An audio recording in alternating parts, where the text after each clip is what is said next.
I looked at the small red mark behind my nephew's ear, and my heart didn't just skip a beat. It stopped. My breath caught in my throat like a piece of dry glass. I knew that mark. I had seen it in a dream 3 years ago, the night I was told my own son was dead. But as I watched my sister's son play with his plastic trucks, the truth hit me like a physical blow to the stomach. My son wasn't dead. He was right in front of me. And the person I loved most in the world, my own mother, had been lying to me for 1,000 days. That moment changed everything for me. It's a story about betrayal, but also about a mother's instinct that never truly sleeps. I'm going to tell you every detail of how this happened, but before we continue, I'd love to know, where are you from and how old are you? I'm really excited to see who is with me today. Happy listening. The day my life broke started with the smell of floor wax and old flowers. I remember the hospital gown felt like sandpaper against my skin. It was too thin for how cold the room was. My husband, Mark, was holding my hand so tight his knuckles were white. We were so happy. We had the nursery ready at home. The walls were painted a soft, pale blue, the color of a summer sky just before the sun goes down. "You're doing great, Sarah," Mark whispered. He leaned over and kissed my forehead. His breath smelled like the coffee he'd been drinking all night to stay awake. I tried to smile, but a sharp pain shot through my belly. My mother, Elena, was standing in the corner of the room. She wasn't smiling. She was pacing. The sound of her high heels clicking on the hard tile floor sounded like a clock ticking down to 0. Click, click, click. "Mother, please sit down," I groaned. She stopped and looked at me. Her eyes were dark and she was biting her lip. My mother was always a fixer. If a vase broke, she glued it. If a secret was out, she buried it. She was a strong woman, but that day she looked scared. I thought she was just worried about me. I didn't know she was already planning how to steal my soul. "Everything will be fine, Sarah," she said. But her voice was thin like paper. Then the doctors came in. Everything started moving fast. The bright lights above me were blinding. They looked like giant, glowing white eyes staring down at me. "We need to go to surgery," the doctor said. His voice was calm, but I could hear the rush in his footsteps. "The baby is in distress." I felt a cold shiver go down my spine. Distress. That word sounded like a scream. "Mark!" I yelled as they started rolling my bed out. "I'm right here," he shouted back, but the heavy double doors swung shut. Bang! The sound echoed in the hallway. I was alone with the doctors. The last thing I remember before the anesthesia took me under was the cold air of the operating room hitting my skin. Felt like ice. I looked up at the clock on the wall. It was 10:14 a.m. Please let him be okay, I thought. Please God, let my little boy be okay. And then everything went black. When I woke up, the world was blurry. My tongue felt heavy like it was made of lead. I tried to move my hand, but I was so tired. The room was very quiet. Too quiet. In a maternity ward, you expect to hear crying. You expect to hear the little mewls of newborns or the beeping of monitors. But this room felt like a tomb. It was dim, the curtains were pulled shut, and the only sound was the hum of the air conditioner. I blinked. My mother was sitting in a chair next to my bed. She was holding a handkerchief, rubbing it between her fingers over and over. "Where is he?" I whispered. My throat felt like it was filled with sand. "Where is my baby?" My mother didn't look at me at first. She stared at the floor. Then she stood up and walked over. She took my hand. Her hand was freezing. "Sarah," she said. Her voice broke. "Oh, my sweet Sarah." "Mom? Where is he?" I tried to sit up, but a sharp pain in my stomach made me gasp. "There were complications," she said. She finally looked at me, and her eyes were full of tears. The umbilical cord. It was wrapped around his neck. "They tried, honey. They tried so hard." The world stopped moving. I felt like I was falling through the floor. "No," I breathed. "No, no, no. He's gone, Sarah. He didn't make it." I started to scream, but no sound came out. It was just a hollow, racking sob that tore through my chest. I felt like someone had reached inside me and pulled out my heart. A few minutes later, my sister, Emily, walked into the room. Emily was also pregnant. We were supposed to have our babies only 2 weeks apart. She was crying too. She came over and hugged me, her big belly pressing against the side of the bed. "I'm so sorry," Emily sobbed. I'm so sorry. I spent the next 3 days in a fog of pain medication and grief. Mark was a ghost of a man. We held each other and cried until we had no tears left. But then something strange happened. 2 days after I lost my son, Emily went into labor. She was in the room right down the hall. My mother spent all her time there. She told me she had to be there for Emily because Emily was fragile. I didn't mind. I couldn't even stand to look at a baby. Every time I heard a cry from the hallway, I covered my ears with my pillow and prayed for the world to end. When Emily's baby was born, they named him Leo. My mother came to my room beaming. For a second she looked happy, happier than a woman who had just lost a grandson should be. "He's beautiful, Sarah," she said, her voice full of excitement. "He's a miracle." I felt a tiny spark of bitterness. My son was in a morgue and she was talking about miracles. But I pushed it down. I loved my sister. I wanted her to be happy. "Can I see him?" I asked, trying to be brave. "Maybe later," my mother said quickly. Her smile vanished. "You need to rest.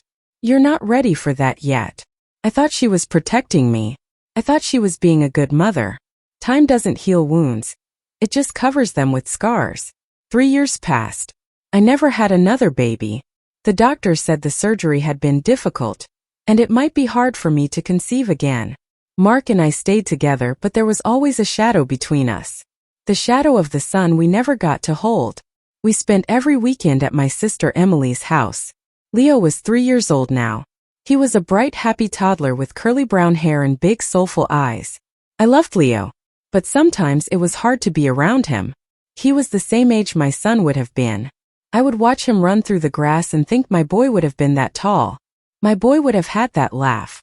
One Saturday afternoon, we were all in Emily's backyard for a barbecue. The sun was hot, and the smell of grilled chicken filled the air. Leo was running through the sprinkler, screaming with joy. He was soaked to the bone, his little blue swim trunks clinging to his legs. "Leo, honey, come here. Let's dry you off before you get a cold," Emily called out. She was busy flipping burgers and asked me, "Sarah, can you grab him?" "Sure," I said. I grabbed a fluffy yellow towel and chased after him. Leo giggled, darting away from me, his little feet pattering on the grass. Eventually, I caught him and pulled him into a hug. He smelled like sunshine and chlorine. "Gotcha," I laughed, wrapping the towel around his shaking shoulders. I sat him down on a lawn chair to dry his hair. As I pulled the towel over his head, his hair pushed forward, exposing the back of his neck and the area behind his right ear. The sun hit his skin perfectly. My hands froze. The towel slipped from my fingers and hit the grass. There, tucked just behind the curve of his earlobe, was a tiny dark red birthmark. It was shaped exactly like a crescent moon. My breath left me. I remembered the ultrasound from my 3rd trimester, the high-definition 4D one. The technician had pointed at the screen and laughed. "Look at that," she had said. "He's got a little birthmark already. See that crescent moon? He's marked by the stars." I looked at Leo's neck. Then I looked at my mother, who was sitting across the yard, watching me with a glass of iced tea in her hand. When she saw what I was looking at, her face went white. She didn't drop her glass, but her hand started to shake so hard the ice rattled against the side. Clink, clink, clink. She knew. And in that second I knew too. I felt the world tilt on its axis. My sister was humming a song in the kitchen. My husband was laughing at a joke. But I was looking at a ghost. I reached out a trembling finger to touch the mark, but before I could, my mother slammed her glass down on the table and stood up. "Sarah," she barked, her voice sounding like a whip. "Leave the boy alone. He's cold. Give him to me." She started walking toward me, her eyes filled with a look I had never seen before. It wasn't love. It was a warning. My mother reached me in what felt like a single second. She snatched Leo's arm a little too hard, making the poor boy let out a small, surprised whimper. She didn't even look at him. Her eyes were locked onto mine, and they were wide like a cornered animal. "I said give him to me, Sarah," she snapped. Her voice was usually so smooth and calm like honey, but now it was jagged. "Mom, you're hurting him," I said. My own voice sounded like it belonged to someone else. It was coming from far away. My heart was thumping against my ribs so hard I thought it might actually break one. Thump thump. Thump thump. I looked down at the crescent moon on Leo's neck one more time before my mother pulled him away. It was so clear. It wasn't just a random spot. It had a tiny little curve at the bottom, just like the one I had stared at on the grainy black and white ultrasound screen 3 years ago. I remembered the way the nurse had tilted the wand. I remembered how Mark had squeezed my hand and said, "He's going to be a little sailor with a moon to guide him." Mark. I looked over at my husband. He was standing by the grill with Emily's husband, David. They were laughing about some football game, completely unaware that my entire world had just cracked open. Mark looked so handsome in the sunlight. He had a few more gray hairs now than he did back then. Grief does that to you. It leaches the color out of your life. "Sarah? Are you okay? You look like you've seen a ghost," Emily said. She walked over, wiping her hands on her apron.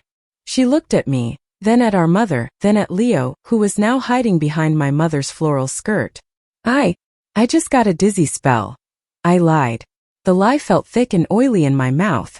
"The sun is just really hot today." My mother didn't relax.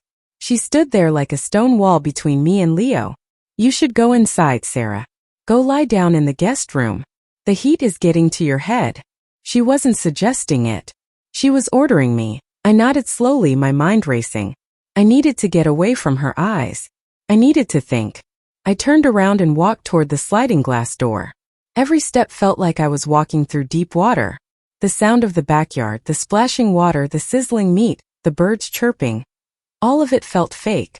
Like I was on a movie set and someone had just told me the script was a lie. I went into Emily's house. It was cool inside, the air conditioning blowing a steady stream of cold air. The house was decorated with pictures of Leo. Leo taking his first steps. Leo eating birthday cake with frosting all over his face. Leo sleeping in his crib.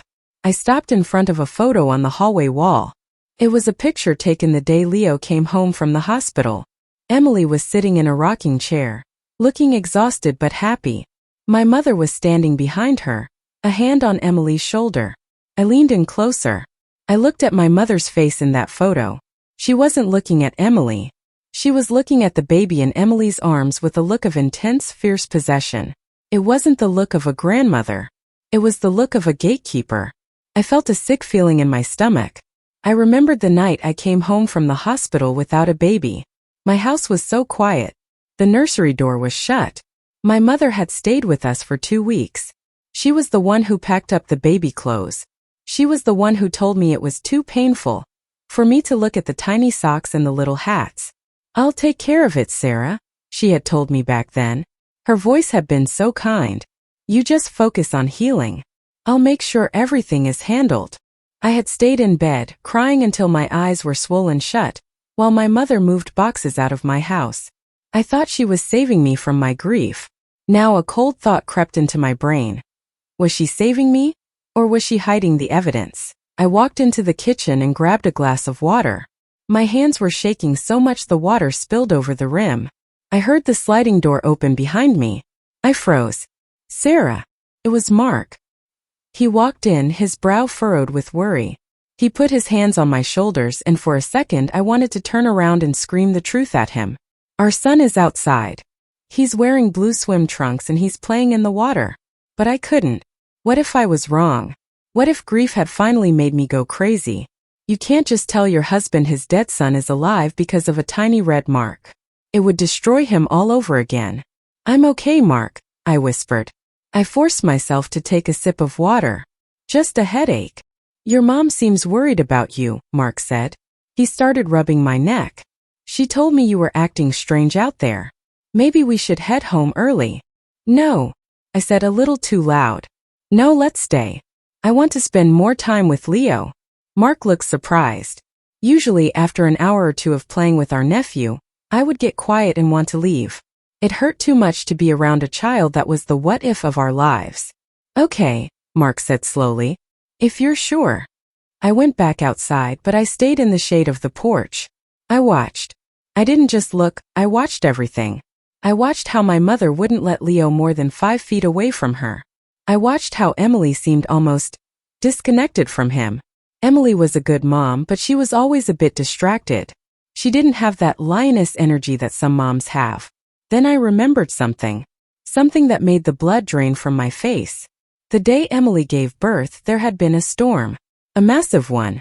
The power had flickered in the hospital. I remembered the red emergency lights coming on in the hallway. I remembered the nurses running. My mother had been the only one allowed in the room with Emily because Mark was with me, and David, Emily's husband, had been stuck at work across town because of the flooded roads. My mother was the only person who was there for both births. I looked over at my sister. "Hey, Em," called out. Emily looked up from her drink. "Yeah. Do you remember much about the day Leo was born?" I was so out of it from that everything is a blur. Emily's expression changed. A shadow passed over her face. She looked down at her lap. "Not really," she said softly. "It was all so fast. And I was so sad about your baby, Sarah. I felt guilty that I was having a healthy one while you were hurting. Mom gave me some medicine to help me relax. I slept through most of the actual labor." "Medicine? Mom gave you medicine?" I asked. My heart started that heavy thumping again. "Not the doctor's?" "Well, she brought it to me. She said the nurse handed it to her." Emily shrugged. "I don't know. I was pretty out of it for a good 12 hours. When I woke up, Leo was already cleaned up and wrapped in his blanket, sitting in the bassinet next to Mom. I felt like I was going to throw up. 12 hours. Emily was asleep for 12 hours. And I was unconscious from my surgery. My mother was sitting nearby, pretending to read a magazine, but I could see her eyes shifting toward us. She was listening. She was definitely listening. I stood up and walked over to where Leo was playing with a pile of dirt by the flower beds. He looked up at me and gave me a big toothy grin. He had a little dimple on his left cheek. Mark had that same dimple. "Auntie Sarah, look. I found a worm," Leo shouted, holding up a wiggly brown string. "That's a big one, Leo," I said, kneeling down beside him. I reached out and ruffled his hair. He felt so real. So solid. My mother stood up so fast her chair tipped over backward. Clatter. "Leo, don't touch that. It's dirty," she yelled. She marched over and grabbed his hand, pulling him away from me again. "He's just playing, Mom," I said, staring her right in the eyes. I didn't look away this time. "He's a little boy. They like dirt." "He has sensitive skin," she snapped. Her face was tight, the skin pulled back over her cheekbones. "He gets rashes. You wouldn't know, Sarah. You don't have kids." The words felt like a slap. She knew exactly where to hit me to make it hurt. She used my empty arms as a weapon against me. "You're right," I said, my voice trembling with a mix of rage and sorrow. "I don't. Because my son died." "Right, Mom." The silence that followed was heavy. Mark and David stopped talking. Emily looked at us with her mouth open. My mother didn't blink. She just held Leo's hand tighter. "Yes," she said, her voice turning cold as a winter grave. "He died. And you need to accept that, Sarah. Stop looking for things that aren't there." She turned her back on me and led Leo toward the house. I stood there in the dirt, the sun beating down on my head. I knew she was lying. I knew it in my bones. But I needed proof. I needed something more than a birthmark and a feeling. That night after we got home, I waited until Mark was asleep. I listened to his steady breathing, feeling guilty for the secret I was keeping. I got out of bed and crept down the hall to the guest room. My mother kept a small memory box in the closet there for when she came to stay. I hadn't looked in it for years. I opened the closet door. The hinges creaked and I held my breath, waiting to see if Mark would wake up. Everything was still. I reached up to the top shelf and pulled down a dusty blue box. My heart was racing. I opened the lid. Inside were old photos, some of my childhood drawings, and a folder of medical papers. I flipped through the papers. My birth certificate. Emily's. My dad's death certificate. And then I found it. At the very bottom. It was a hospital form from the day I gave birth. It was a discharge summary. I started to read it, my eyes scanning the medical jargon. Sarah Miller. Procedure. Emergency C-section. I stopped. There was a sticky note attached to the back of the page. It was in my mother's handwriting. It was a list of names and phone numbers, but at the bottom, there were 3 words scribbled and then crossed out so hard the pen had ripped the paper. I held it up to the light to see what was underneath the ink scratches. The swap worked. I gasped, dropping the folder. The papers scattered across the floor like falling leaves. Suddenly, the light in the hallway flickered on. I looked up, my heart in my throat. My mother was standing in the doorway. She wasn't wearing her glasses and her hair was down, making her look like a stranger. She wasn't holding a handkerchief anymore. She was holding a heavy glass vase she had taken from the hallway table. "You always were too nosy for your own good, Sarah," she whispered. I stared at the vase in my mother's hand. The glass caught the dim light from the hallway, shimmering like a weapon. My mother didn't move. She just stood there, her chest rising and falling slowly. She looked different. The kind grandma mask had slipped off, and underneath was a woman I didn't recognize at all. "Put the papers back, Sarah," she said. Her voice was flat. No emotion. No motherly warmth. Just a cold command. "You swapped them," I whispered. I held the paper with the scratched-out note so tight it crinkled in my hand. "You took my son and gave him to Emily. Why? How could you do that to me?" My mother took a step into the room. I backed away, my heels hitting the guest bed. "Emily's baby was born dead, Sarah," she said, as if she were talking about the weather. "She would have broken. She wasn't strong like you. You had Mark. You had a career. Emily had nothing but that pregnancy. I couldn't let her go home with an empty casket. So you gave her mine?" I screamed. I didn't care if I woke up Mark. I didn't care if the whole neighborhood heard me. "You told me my baby was dead. I spent 3 years visiting a grave that has a stranger in it." "It wasn't a stranger," she snapped, her eyes flashing with a sudden scary fire. "It was your nephew. I made sure our blood stayed together. I saved this family from falling apart. If I hadn't done it, Emily would have followed that baby into the ground, and you know it." The room felt like it was spinning. She actually thought she was a hero. She had stolen my life, lied to my face for 3 years, and she thought she deserved a thank you. "I'm calling the police," I said, reaching for my phone on the nightstand. Before I could touch it, my mother moved faster than I thought possible. She didn't hit me with the vase, but she slammed it down on the nightstand right next to my hand. Crash. The glass shattered into 1,000 tiny diamonds. I jumped back, crying out as a small piece of glass grazed my cheek. "Mark!" I yelled. "Mark, help!" Footsteps thundered down the hallway. The door burst open and Mark stood there, rubbing his eyes, looking back and forth between me, the broken glass, and my mother. "What's going on?" he gasped. "Sarah, you're bleeding. What happened?" "She did it, Mark." I pointed at the papers on the floor. "She swapped the babies. Leo is ours. Leo is our son." Mark looked at me like I had lost my mind. "Sarah, honey, you're having a breakdown. The stress of the barbecue. The heat. I am not crazy." I grabbed the discharge paper and shoved it into his chest. "Read it. Look at her handwriting on the back. She admitted it." Mark took the paper, his hands trembling. As his eyes moved across the lines, the color drained from his face. He looked at my mother. "Elena? What is this?" My mother didn't say a word. She just looked at the floor, her face turning back into that stone mask. "We're going to Emily's," Mark said. His voice was different now. It was deep and dangerous.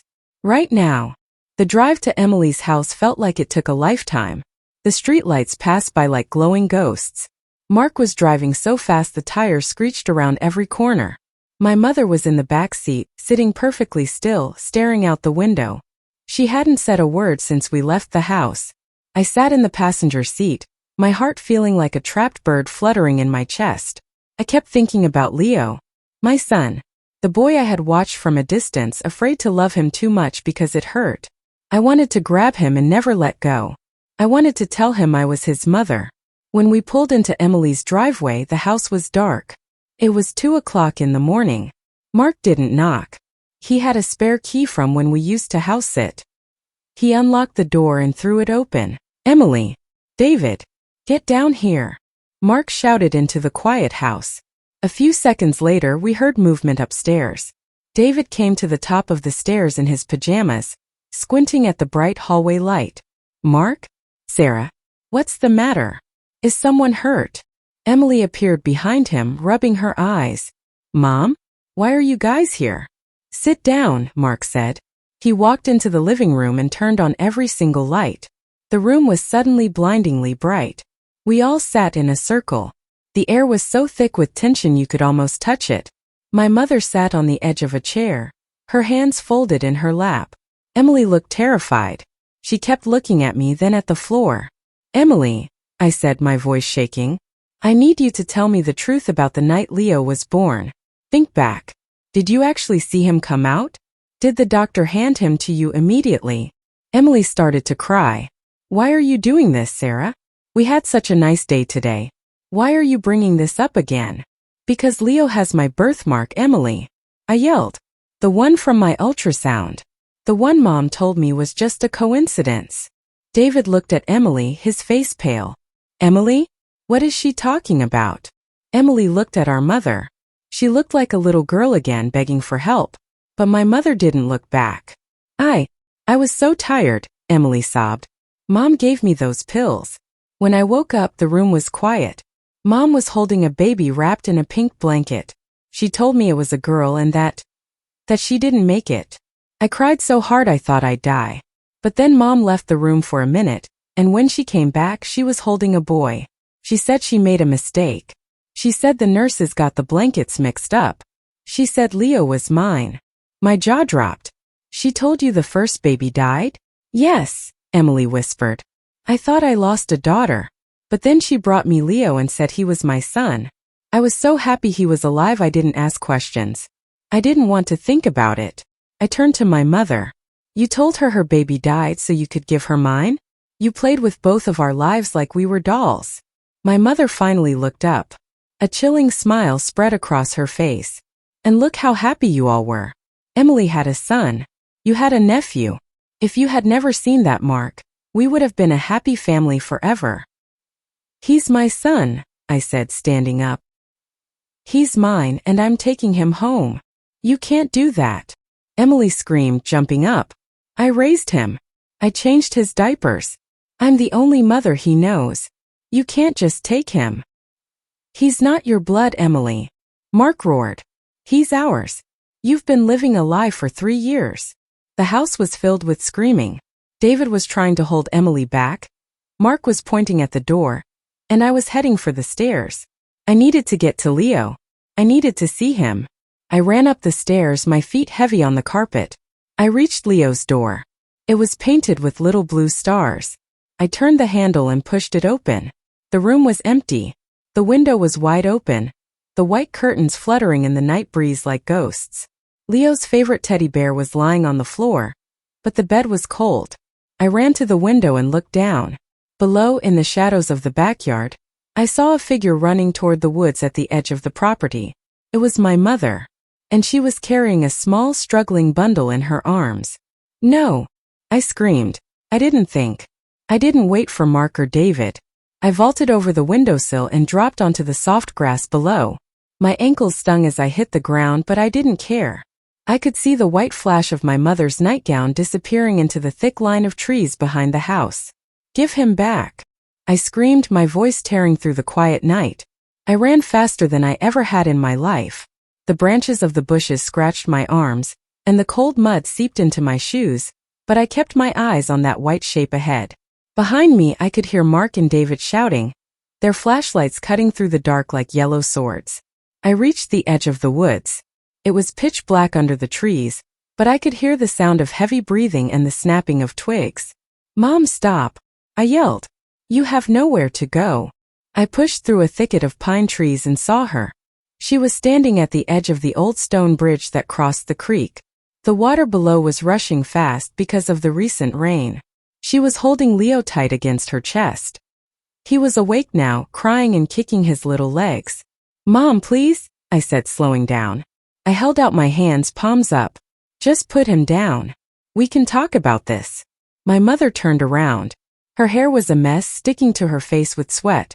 She looked completely broken. The woman who always had every hair in place was gone. "I did it for the family, Sarah," she shrieked. Her voice echoed off the stones. "I couldn't let the Miller name end in a grave. I gave him a life. I gave Emily a reason to live. You stole him from me." I stepped forward 1 inch at a time. "You watched me cry for 3 years. You sat at my table and ate my food while you knew my son was sleeping in another house. How could you be so cruel? It wasn't cruel. It was a gift. She looked down at Leo. He's my masterpiece. My perfect secret. Mark burst through the trees behind me, his flashlight landing right on her face. She blinked, blinded by the light, and stumbled back toward the edge of the bridge. Elena, move away from the edge, Mark said, his voice low and steady, though I could see his chest heaving.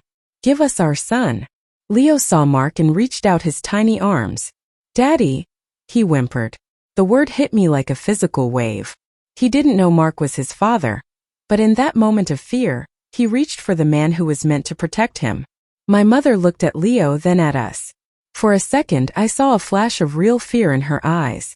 She realized the wall of lies she had built was finally falling down. She couldn't fix this. She couldn't glue this vase back together. If I can't keep this family together, she whispered, her voice chillingly calm, then nobody will. She shifted her weight, leaning back toward the rushing water. My heart stopped. I didn't think about the glass on my face or the pain in my heart. I lunged. I tackled her waist just as her feet left the stone. We hit the ground hard. Leo tumbled from her arms, landing on the soft moss near the edge. Mark was there in a heartbeat, scooping the boy up and pulling him away from the water. I stayed on the ground, pinned to my mother. She wasn't fighting anymore. She just lay there staring up at the dark sky, sobbing. It wasn't the sound of a mother's love. It was the sound of a woman who had lost her power. The weeks that followed were the hardest of my life. The police were called, and the truth came out in a messy public way. My mother was arrested, but because of her age and her mental state, she was sent to a secure facility instead of a prison. I haven't visited her. I don't know if I ever will. Some betrayals are too deep for a sorry to reach. The hardest part wasn't the police or the lawyers. It was Emily. My sister was a victim too. She had been lied to, drugged, and given a baby she thought was hers. But she had also spent 3 years loving that boy. We sat in my living room a month after that night. Leo was upstairs, sleeping in the blue room that had been waiting for him for 3 years. Mark was up there with him, probably watching him breathe. He hadn't left the boy's side for more than an hour since we brought him home. I don't know how to look at you, Sarah, Emily said. Her eyes were red and tired. I feel like I stole your life. You didn't steal it, Em, I said, reaching across the table to take her hand. Mom gave it to you without asking. But we have to figure out how to be a family now. A real one. No more secrets. It wasn't easy. We had to tell Leo the truth in a way a 3-year-old could understand. We told him he was so special he had 2 mommies who loved him. We moved to a new house a few miles away to give everyone a fresh start. One afternoon, I was in the backyard of our new home. The sun was warm on my back. Leo was playing in the dirt just like he had that day at the barbecue. He ran over to me, holding a yellow dandelion he had picked. For you, Mommy, he said. He said the word so naturally. Mommy. I took the flower and pulled him into my lap. I looked at the back of his ear. The crescent moon birthmark was still there, a tiny red reminder of the truth that had saved us. I realized then that my mother thought she was fixing us by swapping those babies. She thought she was making us perfect. But families aren't supposed to be perfect.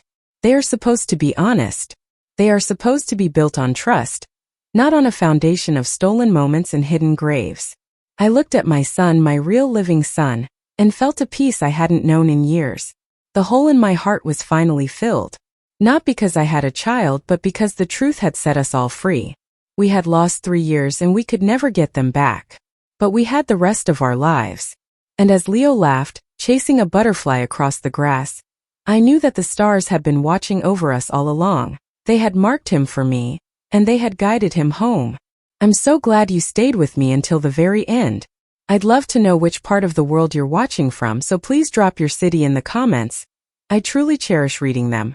If this story resonated with you, a simple like would mean the world to me. I've handpicked 2 other stories on the screen that you'll definitely enjoy. If you haven't joined the channel yet, hit that subscribe button to stay tuned for the next one. Sending you love and respect. Goodbye.